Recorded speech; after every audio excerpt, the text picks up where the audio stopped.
కనుక ఈ ప్రాకృతమైనటువంటి సుఖశాంతులు శాంతులు కాదు. இந்த உலகியலான சுக சந்தோஷங்கள் உண்மையான சாந்தி அளிப்பவை அல்ல. ఈ ప్రాకృతమైనటువంటి సుఖం సుఖం కాదు. இப்படிப்பட்ட உலகியல் சுகம் சுகமன்று.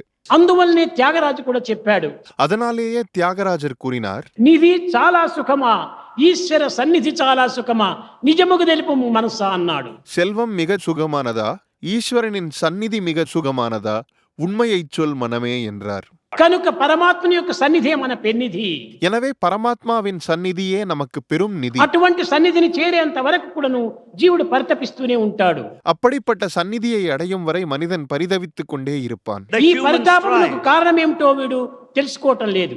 இவ்வாறு தவிப்பதற்கு காரணம் என்ன என்பதை இவன் தெரிந்து கொள்ளவில்லை. దీనికి కారణం ఇదియే. இதற்கு காரணம் இதுவே.